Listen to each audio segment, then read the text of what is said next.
الرحمن الرحیم نحمدہ ونصلی ونسلم علی رسولہ الکریم اما بعد فاعوذ باللہ السمیع العلیم من الشیطان الرجیم بسم اللہ الرحمن الرحیم قل لا اسألکم علیہ اجرا الا المودۃ فی القربى آمنت باللہ صدق اللہ العظیم وصدق رسولہ النبی الکریم الامین۔ معزز سامعین و ناظرین، السلام علیکم ورحمۃ اللہ وبرکاتہ۔ اللہ رب العزت جل وعلا کے فضل و کرم سے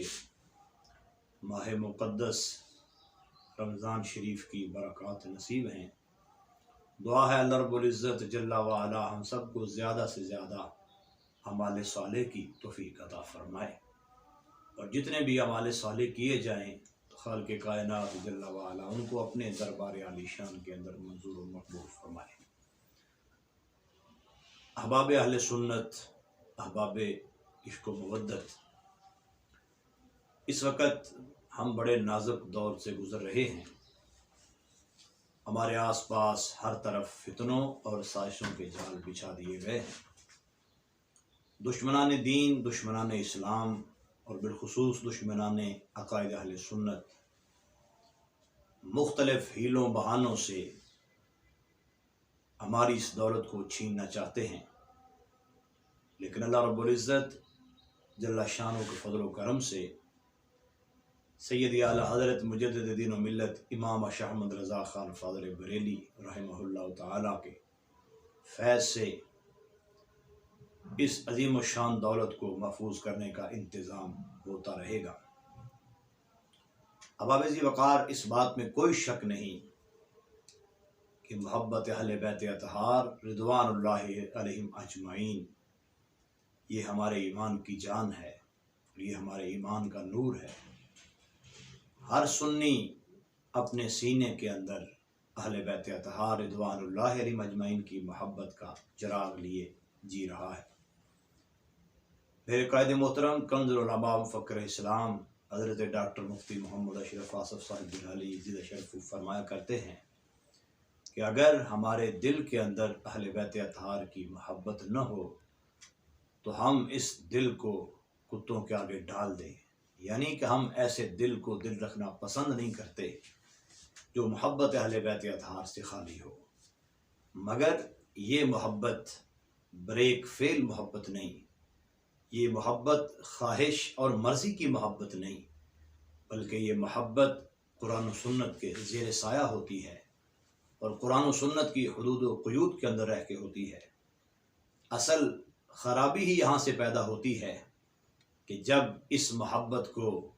شریعت کے حدود و قیود سے خارج کر کے کیا جاتا ہے، اور جب اس کو اپنی مرضی پر کیا جاتا ہے تو پھر اس سے خرابیاں پیدا ہوتی ہیں، اور پھر اسی وجہ سے آگے عقائد کے لحاظ سے معاشرتی بگاڑ بھی پیدا ہوتا ہے۔ احباب ذی وقار، بڑی توجہ کے ساتھ یہ بات آپ احباب سے شیئر کرنا چاہتا ہوں کہ کوئی سنی محبت اہل بیت اطہار سے خالی نہ ہے، نہ ہو سکتا ہے، مگر سنی کا یہ حق بنتا ہے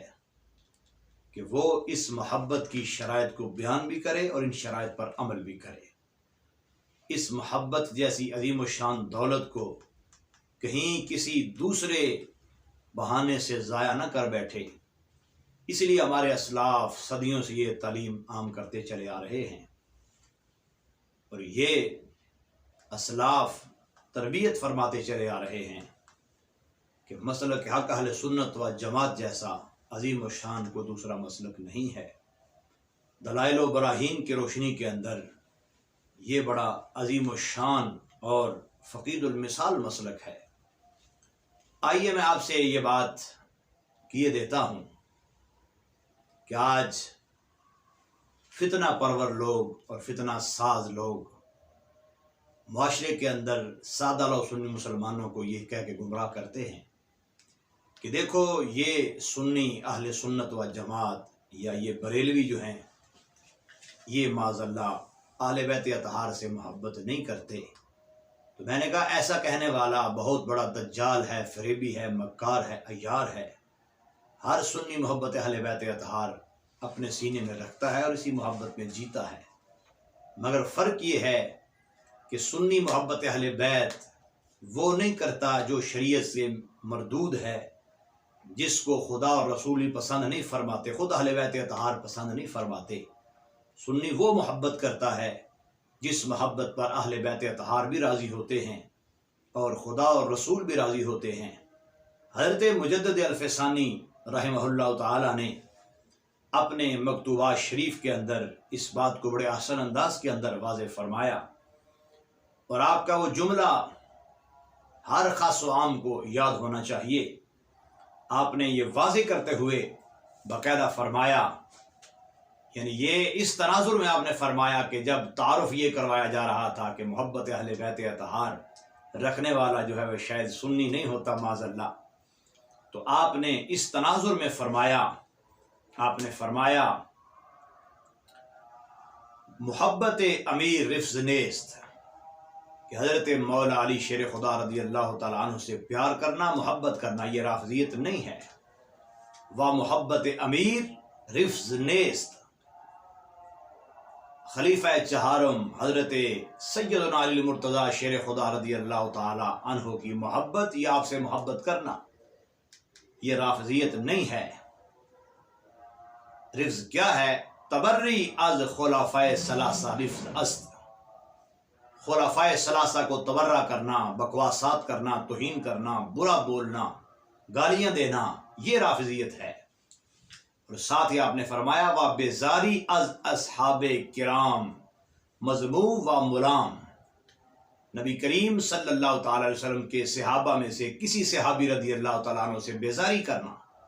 ان کے بارے میں برا بولنا، برا سوچنا، برا لکھنا، بری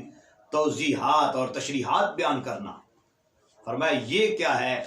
یہ رافضیت کو پروموٹ کرنا ہے، یہ رافضیت کی طرف جانا ہے، اور یہ رافضیت کے لقمہ خوروں کی عادت ہے اور خود رافضیوں کی عادت ہے، کیونکہ کوئی بھی سنی سرکار دو عالم صلی اللہ علیہ وسلم کے صحابہ میں سے کسی صحابی رضی اللہ تعالیٰ عنہ سے بیزار نہیں ہو سکتا اور کسی کو برا نہیں بول سکتا۔ آج یہی حقیقت لوگوں کے سامنے بیان کرنے کی ضرورت ہے، اور جب اس حقیقت کو بیان کیا جاتا ہے تو پھر رافضیت اور رافضیت کے لقمہ خور وہ پھدکنا شروع کر دیتے ہیں۔ انہیں تکلیف ہوتی ہے اس بات سے کہ سنی یہ فرق کیوں بیان کرتے ہیں کہ محبت اہل بیت اطہار کیا ہے اور اس کی کیا شرائط ہیں، اور یہ کرنے پر کیا اجر ملتا ہے، اور صحابہ کرام رضوان اللہ علیہم اجمعین کی عزت کتنی ضروری ہے اور عظمت کتنی ضروری ہے۔ اب مجدد پاک رحمہ اللہ تعالیٰ بڑا واضح فرق اور کلیئر کر رہے ہیں کہ حضرت مولا مشکل کشا شیر خدا کی محبت سے بندہ رافضی نہیں بنتا، اگر طریقے سے کی جائے، اگر شریعت کے مطابق کی جائے۔ اور ساتھ ہی پھر فرمایا کہ خلفائے ثلاثہ کو تبرہ کرنا، برا بولنا، یہ رافضیت ہے، اور صحابہ کرام رضوان اللہ علیہم اجمعین سے بیزاری کرنا، ان سے دوری کرنا، فرمایا یہ بھی وہ امر ہے کہ جس کی شریعت کے اندر کوئی گنجائش نہیں ہے اور شریعت جس کی ہمیں اجازت نہیں دیتی۔ اسی کو بیان کرتے کرتے آگے آپ نے جا کے فرمایا، مکتوبات شریف کے اندر یہ مضمون آپ کا موجود ہے، بیان کرتے کرتے آپ نے یہ فرمایا و محبت اہل بیت۔ اب یہ جملہ حضرت مجدد پاک کا سماعت فرمائیے گا، کون بدبخت کہتا ہے کہ سنی اہل بیت اطہار سے محبت نہیں کرتے یا اہل بیت اطہار سے پیار نہیں کرتے؟ ہمارے تو مجدد پاک ببانگ دوہر یہ کہہ رہے ہیں و محبت اہل بیت با تعظیم و توقیر جمیع اصحاب کرام، فرمایا محبت اہل بیت اطہار ہو اور ساتھ تمام صحابہ کرام کی تعظیم اور توقیر ہو، تمام صحابہ کرام رضوان اللہ علیہم اجمعین کی محبت سینے کے اندر مجزن ہو، جلوہ گر ہو۔ اب یوں کہہ لیں تو بات ذرا واضح ہو جائے کہ سنی کے سینے کے ایک طرف محبت اہل بیت اطہار جلوہ گر ہو اور دوسرے کونے کے اندر جمیع اصحاب کرام کی تعظیم اور توقیر موجود ہو، یہ دو چیزیں بیان کر کے مجدد پاک فرماتے ہیں تسنن است، اصل میں سنی تو یہی ہوتا ہے کہ جس کو محبت اہل بیت بھی نصیب ہوتی ہے اور جمیع صحابہ کرام کی تعظیم و توقیر بھی نصیب ہوتی ہے۔ اور آج معاشرے میں اس چیز کا فقدان ہوتا چلا جا رہا ہے۔ لوگ محبت اہل بیت اطہار کا دعویٰ تو کرتے ہیں، دعوے دار تو ہیں، مگر جمیع اصحاب کرام کی تعظیم و توقیر سے کوسوں دور ہیں۔ کوئی حضرت سیدنا امیر معاویہ رضی اللہ تعالیٰ عنہ کے حوالے سے مریض ہے، آپ کی ذات کو تان کرتا ہے، بکواسات کرتا ہے، دشنام درازی کرتا ہے، اور کوئی دیگر صحابہ کرام کے معاملے میں کسی نہ کسی جال میں پھنسے ہوئے ہیں، تو مجدد پاک کا یہ جملہ رافضیت کش ہے، تفضیلیت کش ہے۔ مجدد پاک فرماتے ہیں محبت اہل بیت با تعظیم و توقیر جمی اصحاب کرام تسنن است۔ آپ فرماتے ہیں جس نے سنی ہونا ہے، جو سنی ہوگا اس کے لیے یہ چیز بڑی واضح ہوگی، اس کے سینے کے اندر محبت اہل بیت بھی ہوگی اور جمی صحابہ کرام کی تعظیم و توقیر بھی ہوگی۔ اسی لیے حضرت مجدد الفسانی رحمہ اللہ تعالی دوسرے مقام پر مکتوبات شریف کی اس جلد اول کے اندر آپ یہ بیان کرتے ہیں، آج لوگ اسے ہلکا سمجھتے ہیں کہ صحابہ کرام میں سے کسی صحابی رضی اللہ تعالیٰ عنہ پر تان کرنا، کبھی کسی صحابی کو نشانہ بنایا جاتا ہے، کبھی کسی صحابی کو نشانہ بنایا جاتا ہے، حالانکہ صدیوں سے مشاجرات صحابہ پر اہل سنت کا موقف واضح ہے، اس پر صدیوں سے ہمارے اکابرین کی تعلیمات موجود ہیں۔ حضرت مجدد پاک کتنا پیارا جملہ فرماتے ہیں کہ لوگوں کو یہ سمجھ آ جانی چاہیے کہ کسی ایک صحابی رضی اللہ تعالیٰ عنہ پر تان کرنا کتنا بڑا جرم ہے۔ آپ فرماتے ہیں وَتان کردن در اصحاب فی الحقیقت تان کردن است با پیغمبر خدا جل شانہ۔ آپ فرماتے ہیں جس نے صحابہ کرام میں سے کسی صحابی رضی اللہ تعالیٰ عنہ پر تان کیا تو وہ یہ سمجھے کہ اس نے سرکار دو عالم صلی اللہ علیہ وسلم کی ذات پر تان کیا، اس نے سرکار مدینہ صلی اللہ علیہ وسلم کی ذات پر تان کیا۔ اور آگے جا کے ساتھ ہی فرمایا ما آمن برسول اللہ من لم یوقر اصحابہ، جو صحابہ کرام میں سے کسی صحابی پر تان کرتا ہے، کسی صحابی کو برا بولتا ہے، کسی صحابی کی ذات پر، کردار پر، اخلاقیات پر، معاملات پر اور عدالت پر تان کرتا ہے، تو فرمایا جس نے صحابہ کی عزت نہیں کی گویا اس نے سرکار پر ایمان نہیں رکھا۔ اس لیے احباب محبت ہم بڑے نازک ترین دور سے گزر رہے ہیں۔ آج ضرورت اس امر کی ہے کہ ہم اپنے خطبات کے اندر، اپنے پروگرامز کے اندر، اپنے جلسوں کے اندر، اپنے تقاریر کے اندر، اپنے دروس کے اندر اس چیز کو واضح کریں کہ محبت اہل بیت اطہار سے کوئی سنی نہ خالی ہے، نہ ہو سکتا ہے، مگر ضرورت اس امر کی ہے کہ جیسے محبت اہل بیت اطہار کا درس دیا جاتا ہے ویسے ہی عظمت اصحاب کبار کا درس دیا جائے، ویسے ہی تعظیم صحابہ کرام کا درس دیا جائے۔ اور بالخصوص اس موقع پر میں اپنے مسلک کے علماء کرام سے یہ گزارش کروں گا کہ فتاوی رضویہ شریف کی جلد نمبر 14 کے اندر سید اعلیٰ حضرت رحمۃ اللہ علیہ نے جو رسالہ لکھا رد و رفضہ، اس کا مطالعہ کیا جائے اور اس کو بڑے آسن اور اچھے انداز کے اندر سمجھ کر آگے بیان کیا جائے۔ سید اعلیٰ حضرت رحمۃ اللہ علیہ نے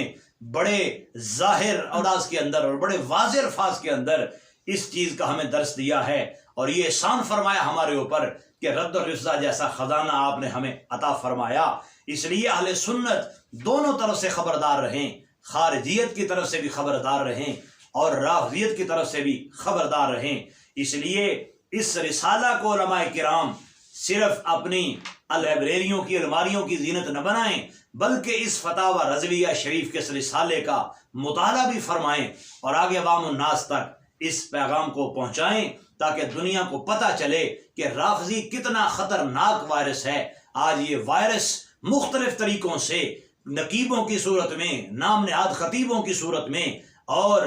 پٹڑی سے اترے ہوئے پیرانے طریقت کے ذریعے سے اس وائرس کو عام کیا جا رہا ہے اور یہ وائرس آگے پھیلایا جا رہا ہے۔ آج ضرورت ہے اس چیز کی کہ ہم ڈٹ کر اس کے سامنے سیسا پلائی ہوئی دیوار بنیں۔ اس لیے علماء کرام سے میں بار دیگر گزارش کروں گا اپنے دروس کے اندر، خطبات کے اندر اپنے مقتدیوں کو، اپنے عوام الناس کو، اپنے سامعین کو اس چیز سے آگاہ کریں کہ یہ کتنا خطرناک جراثیم ہے اور کتنا خطرناک یہ وائرس ہے۔ اسی لیے میں بار دیگر یہ دعوت پیش کروں گا کہ جلد نمبر 14 ہے فتاوی رضویہ شریف کی، اس کے اندر اعلیٰ حضرت رحمۃ اللہ علیہ کا رسالہ جو صفحہ نمبر 249 سے شروع ہو رہا ہے رد و رفضہ کے نام سے، اس کو اپنے مطالعہ کا حصہ بنائیں، اس کو اپنی تحقیق کا حصہ بنائیں، اس کو اپنی تقریر کا حصہ بنائیں۔ اللہ رب العزت ہم سب کو عمل کی توفیق عطا فرمائے۔ وآخر دعوانا الحمدللہ رب العالمین۔